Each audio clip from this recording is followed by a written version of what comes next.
us learn from every moment of our lives. It's just that, are we willing to learn from those moments?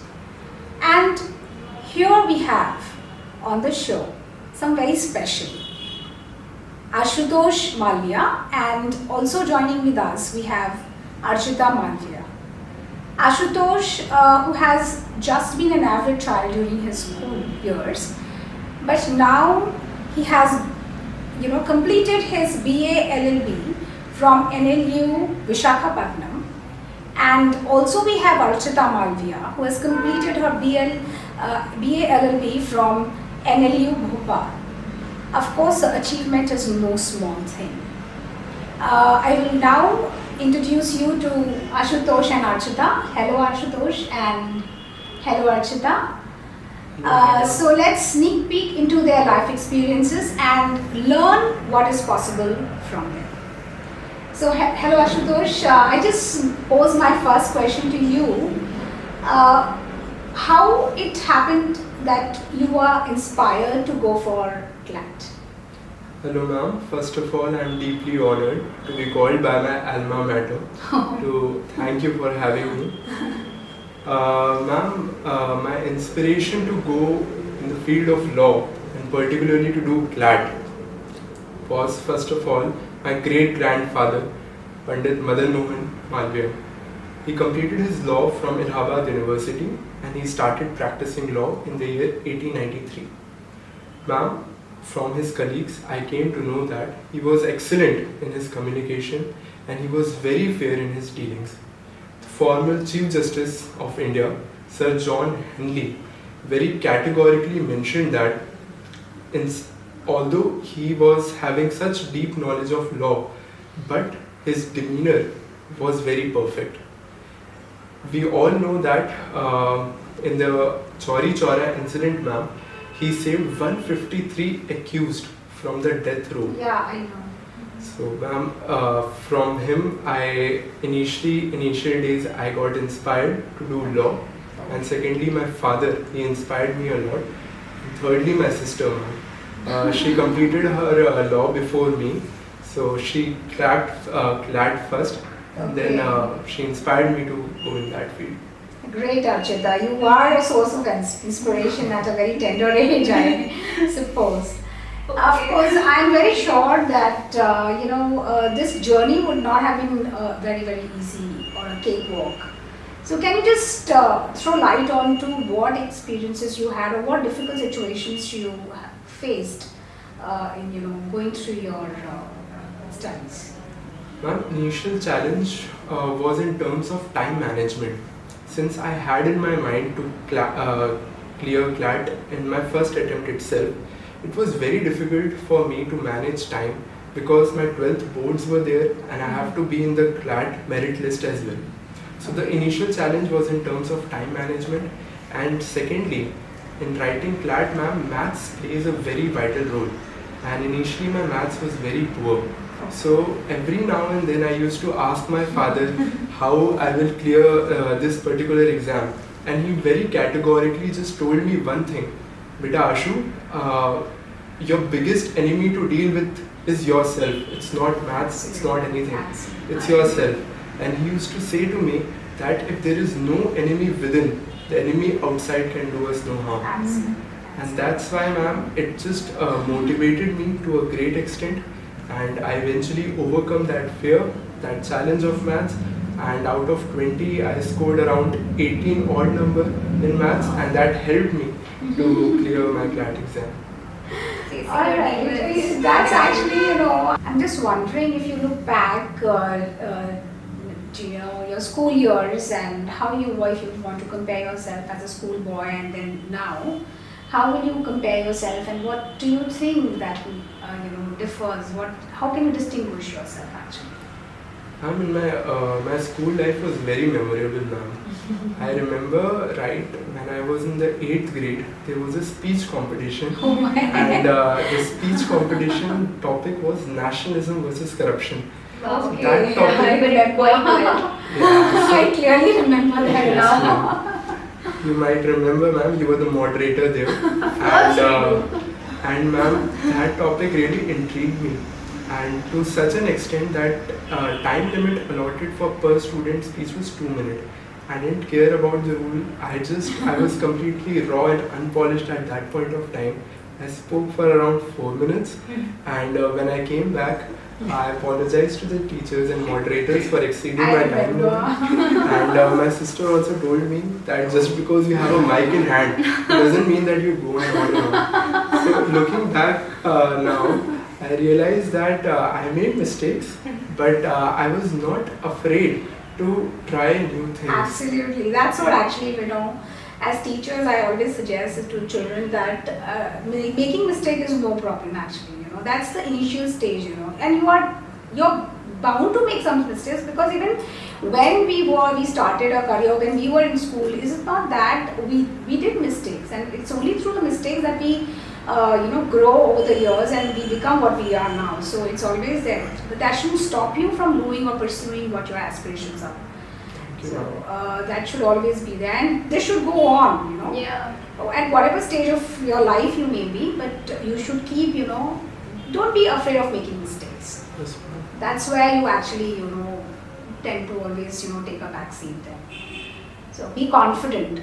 The one who And- tries only. that goes Absolutely. mistakes. The one who tries can only go ahead. Otherwise, there's no trial, there's no failure, nothing to pass on there. Nothing. So also I wanted to ask you something that intrigues me. Like, we have so many children who are aspiring to, study GLAD, go for law, or they are planning to go for IIT or pursue anything of whatever they desire. What is the one thing that you will recommend to all the school-going children? First of all, ma'am, they need to sort out their interest, and they need to keep that one thing in mind, that perfect timing is not going to happen. What you need to do, you have to create the perfect timing and the perfect opportunity and the perfect situation for yourself. Absolutely. If you have a dream out there that you are stretching out and reaching out, that takes you out of your comfort zone. You yourself will find out some talents and abilities you have which you don't know you have. So just don't be afraid to make mistakes. If you try and if you fail, I would say congratulations to you, because most people don't even try. Absolutely. Try again, and fail better this time. And try n number of time until you get succeeded. And I'm sure you will definitely get succeeded. I get reminded of that story of the spider and Yes, the I think he's Bruce. Yeah. He was like, just waiting and just watching. He was actually, he lost the battle. And finally, when he was just hiding in one of the caves and he saw the spider, it's like this was the stories which we learn actually during the KG years. Yes, Yeah. So I saw, he actually got inspired by, how the spider for a number of times, just tried to climb the wall. Yeah. And after so many attempts, it succeeded, but then it did. So that is what is true in our lives as well. Absolutely. So I think children should not be afraid of failure, and everyone has something or the other in them which will actually come or bring out that light. Explore yourself actually, what you're good at. Don't just follow blindly what people say. Okay, normally nowadays I've seen children just following IIT blindly, or they are forced to do that, or I don't know, for whatever reasons. Peer pressure. Or sometimes sometimes family pressure as well. Yes.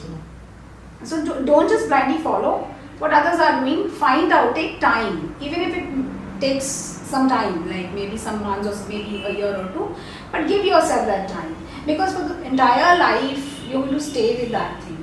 You cannot, nothing will come and compensate that. True. So I think that's one thing. Also, I would want you to tell us whether, right, in the school years, did you feel that you were an introvert or an extrovert, or what exactly? How will you describe you in the school years?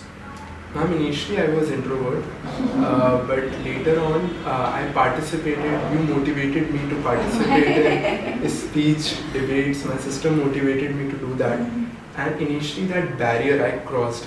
And once I stood on the stage with the mic in hand, I just couldn't remember what all fears I had. And right now I can proudly say that I am an extrovert because I have to engage with numerous number of people Absolutely. in my profession. Yeah. So yeah, right now I'm extrovert. Alright. Yeah, I think this is something, which every child should take up. Yeah. You should not just think that I cannot do it, therefore I should not try my hand. There are some children are good at speaking, some are good at writing, Yeah. and some are good at various skills. There are some are good at doing maths. Yes, ma'am. So you should not be discouraged by what others are good at. Yeah, true. You should find your own forte. True. I agree. And you should pursue that. This is not just, although both lawyers are sitting in front of me, but then I will always, it is not just confining yourself to law, practicing law or stuff like that. It can be applicable to all kinds of, career Multitude and that speed, everything. children might find good for themselves. So also, can you just describe, I've heard that you've bagged quite a few certificates and a gold medal. Can you describe as to what are they about? Ma'am, I would start from my school days. Ma'am, I made mistakes, but I participated in all the tournaments, be it sports tournament or academics related examination or debates, etc. So that shaped me into a better human being, I would say. So Even failing did not stop you from Yes, participating. exactly, Normally, ma'am. what happens? Children say, "Okay, I'm not going to be good, so I'm not going to even try my hand out." Actually, ma'am. that is They get daunted sort of a even after the stampede. first failure or setback they get. Yes. Ma'am, I was not scared that I'm not perfect, I would say. So that I realized over a period of time that you don't need to be perfect to get what you want, to do what you want, and to be what you want. Yeah.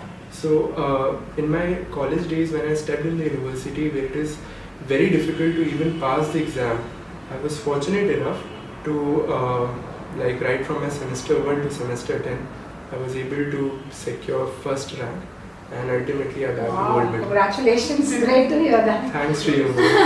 Oh my. Feeling honored. So, yeah, of course, whatever was chiseled in the school, I think ICSE curriculum itself was good, enriching enough for you to support you in your, degrees that you pursued later on. And how will you differentiate a school life and a college life? Is there anything that comes to your mind that differs? Like, if you want to give it to the audience and let them know how it differs and how you log back, or what is better according to you? Of course, ma'am, school life is a starting, so it's of course better. It shapes you into having a better personality. The major difference between school life and college life, I would say, is that school is more formal in nature, whereas in college life things are a little informal. But there are certain aspects in college life which are similar to school life. For example, we had moot court competition, and that was extremely formal. So I used to remember the days when I used to stand in front of principal and request her to sanction any application or do any certain particular activity. So at that point of time, I got reminded that she is a judge and I am a pleader, arguing before her, requesting her, praying before her to sanction this particular thing. So in that way, these two institutions are similar, I would say. Okay. That's quite a remarkable analogy which you've drawn. I mean, difficult to discern. School days are the days actually I'm very fond of. Even if I talk about my school days, whatever I was, I became a perfect personality in my school years. Because that is a place where you actually, brought up from very, very tender age. Like when we are toddlers, we get into school and then we have teachers who know you for such a long time. And it becomes your second home, sort of. Yes. But then the final finishing touches come in the college life. You get shaped in the school and then you go to college to enjoy it. Yeah.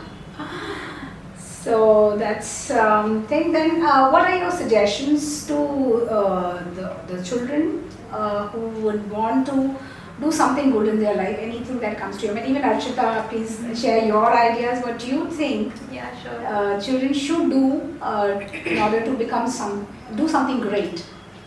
I think From the top of my head, what strikes me right now is like, give yourself ample time. There's a lot of pressure around it, just get accumulated, because we live in a transitioning world where things are like rapidly changing. To the flick of the hand, everything is changing. Everything.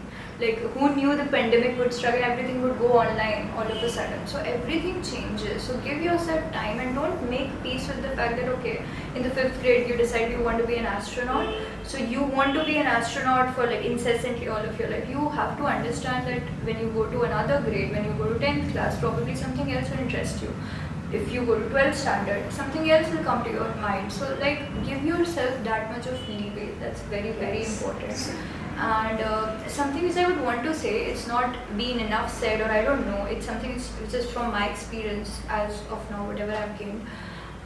It's always wise to invest in something which you're interested in rather than something which you're good at. It's like, it may sound pleonastic at first, but I would lay light on this in a way. Like, for example, if you are good at something, it may happen that that might not interest you. Like, for example, I can give a personal example. I like, my parents are both good singers. They have singing education and training. But I could sing, but I was not particularly interested in the field. So I didn't pursue classical and all. So it was not something which interested me for a very long time. So I didn't pursue it eventually. I was good at it, but I didn't pursue it because it did not interest me. On the other hand, I was interested in languages and stuff. So I did my law, but on the side, as a side knack, I still pursue language in a way. So, it's very important. If you're interested in something, eventually over a period of time, you'll hone your skills and you will get good at it. But if you get strictured to the fact that somebody tells you that, no, you're good at this, you should pursue this, eventually if you lose interest, you'll be like, yaar, humne agar us time pe aisa kar liya hota, so life would have been different. Yeah. It's very important to enjoy what you do. Life, you tend to lose interest actually. Yeah. You may be doing good, but then it is not interesting you, then finally you will not be performing as good. Yeah, and so interest actually makes a lot of difference. The essence is in exhilaration. You should feel happy in what you do. That's very important. Even if you're not at the pinnacle of it, still you should enjoy the process. That's very important. I'm sure the audience must, have taken away a lot from this discussion, enriching discussion in fact. Thank you for being here. Thank you for inviting us.